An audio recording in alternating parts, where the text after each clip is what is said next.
So, quite the interesting situation has been unfolding in the city of Chicago, specifically in regards to its teachers, even more specifically, the teachers of the public schooling in Chicago. I want to play for you a clip of Joe Scarborough espousing some extremely erroneous and absurd beliefs, which he does pretty much every time he opens his mouth. I want you to take a look at this, and then we're going to talk about that as well as a little bit of the situation. If you don't want to teach, don't teach. Yeah. Quit. Just stay at home and stop teaching children, okay? Because when you set up that barrier to getting back to class, when healthcare officials say that you can still be testing positive 30 days after, well, you obviously, if that's your standard, you're either ignorant when it comes to science, or you just don't want to be in classes. And if you don't want to be in classes, that's fine. Listen, thank you for your service to our children. Now go get another job. So in response to the union. Wow. So before I get into that nonsense, what I want firstly would like to do just to describe to you what's going on here. So the teachers in Chicago, the public school teachers who are part of this teachers union, they recently voted, I believe it was 73% of the people that voted, to go towards virtual learning. So what's happening is this isn't a strike. This isn't a strike. They're not refusing to work. They're just refusing to work in person, to go to the classrooms. Okay, well, why are they doing this? And just for a little disclaimer or footnote, they have been doing this. They've been on virtual, to which I understand, since Wednesday. So Wednesday, Thursday, and Friday, which was yesterday. This video is being recorded on Saturday.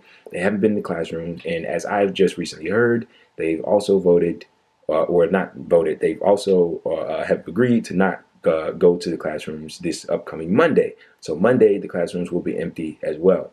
And so I believe the head of the district, I think his name is like Pedro Martinez or something, and other school officials are trying to negotiate with the union to figure out a way to get the teachers back in class, to get the kids back in class, and all the rest of it.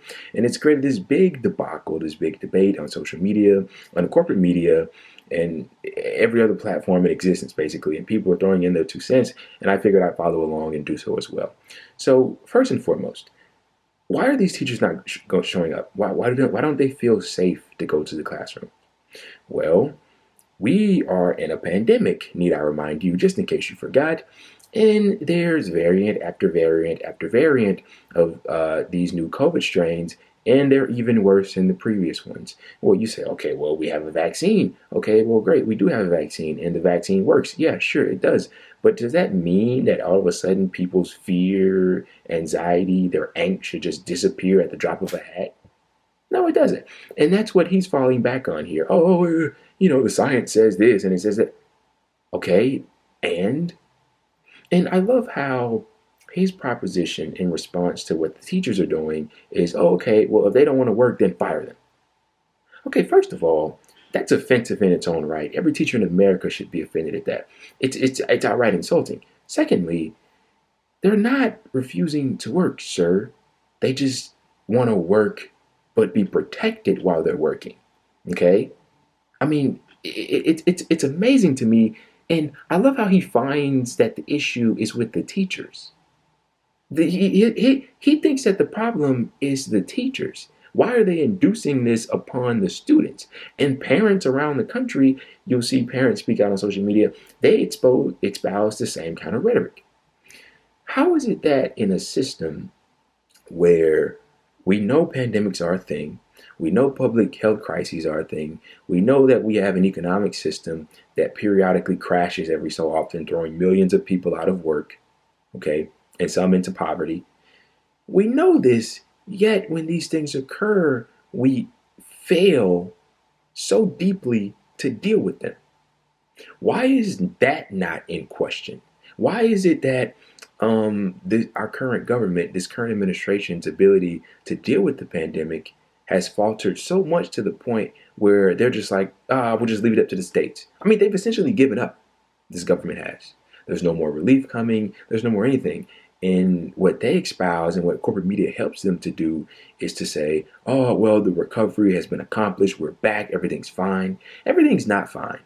I mean, blaming this on the teachers is a low that I don't think I've ever seen before. I mean, not even trying to bring up ways, different kind of accommodations we can do for the teachers. I mean, teachers are some of the most attacked populations in this country in terms of what they do for a living. I mean, look, when the pandemic first happened, and even now, I mean, all the venues, big areas, movie theaters, whatever that may have closed and haven't reopened. Why not look there? Oh, these are big open spaces. We can do our social distancing, et cetera, et cetera. Put students and teachers in and have teaching done that way. I mean, and there's a plethora of other ways. Why not set up different situations for these teachers where they do feel safe in the classroom, or just deal with what you're having to deal with now, which is this virtual learning. It's not the end of the world, but to these people, it definitely is. And I just want to leave you with this. We have a teacher shortage here in this country. Yeah, it is. We're running low on those that need to educate our young. And some of it is to due to the pandemic. I don't know how large enough of a proportion it is, but another piece of it is that teachers aren't treated all too well. Teachers don't get paid as much as they should. You know, the first thing that I think about is Oklahoma. If you don't know about Oklahoma, I don't know if it's the entire state. I don't know how many more other states do it. I don't know the percentage of schools in Oklahoma that do this, but I know for the most part, Oklahoma essentially has a 4-day school week. You know how typically schools run for 5 days, Monday through Friday. They have a 4-day school week. And the reason for that isn't, oh, we're just taking it easy on the students to give them an extra day off. No, the reason for that is they have insufficient funds, insufficient resources to allow for the 5th day. To put it very, very simply in extremely layman terms, it's much more intricate than that. But they don't have the resources. They're incredibly underfunded, so they have a 4-day school week. And the teachers that teach there in Oklahoma, need I remind you, of course, there is a teacher shortage. That's why that's happening. You know what they do on that 5th day that they don't have to teach? They work another job, whether it be in the restaurants, at the bar, doing whatever, social services, whatever. They work another job because the job that they have as a teacher doesn't supply them enough money to survive. And that's what we're dealing with. And knowing that, and knowing how we've entirely mishandled this pandemic, and then you incur situations such as these where people would like to protect themselves, and then you turn around and blame them for being the problem. Look, man, I mean, it's the 1% against the 99%. This is how they look at you. This is how, and this guy, Joe Scarborough, he's in his room. He's in his quarantine green room. I'm sure he has the most top-notch protection there they provided him with. I mean, look at what he's doing for a living. And he can sit there and berate other people that provide much more of a service to this country than he does. All he does is sit on TV and lie and talk shit. That's what he gets paid to do. Hundreds of thousands, if not millions of dollars a year to do that. Sit on TV and run his fucking mouth. And here he is criticizing those that educate our young. Just a little bit of what the union is asking for. They're sticking to their demands of negative COVID-19 test results to return to buildings, a massive increase in the district's in-school weekly testing program, and a shift to remote learning at any school where 20% or more of the staff is in isolation or quarantine, or when the school safety committee decides a transition is necessary. I mean, those are incredibly general and meager demands that, I mean, really, those demands can't be met. I don't know. Look, man, solidarity with these teachers. I hope everything goes well for them. I hope we don't see any unnecessary deaths because people are forced to go back to the classroom and what have you, because we know we've seen plenty of that as it is. But I'll be looking forward to see how much or how this develops generally. And also, as just a last footnote, speaking to the teacher shortage, everywhere across the country right now, I know specifically in my state of Alabama, they are hiring. So I don't know if some states, I've heard that in some states it's just you have to be of age. But I know in Alabama, if you're of age and you have a degree, they can use something called in like some kind of emergency certification and you can become a teacher. I know this because I've been asked. I actually have family who are current teachers and retired teachers, and I'm a recent college graduate, and I'm going through the ordeals of being a recent college graduate, trying to find a job in your field. I have a job, but of course, you want one that kind of promotes the degree that you graduated in. But I have people asking me, "Oh, you can become a teacher if you'd like."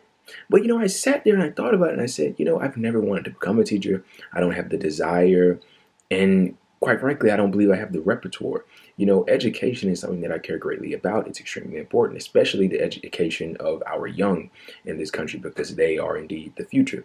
And I don't want to go in there and mess things up and cause people to, incur difficulties and what have you. Like, I know I'm not fit to teach, and so I won't. But that just goes to show you how desperate things are. And so I asked the following question: for all these people that want the teachers to go back and hurry up and stop playing around like Mr. Joe Scarborough, well, apparently you don't care all too much about the quality of education that these students are receiving when you're just letting anybody and everybody go in there and tell them things that they would want them to know.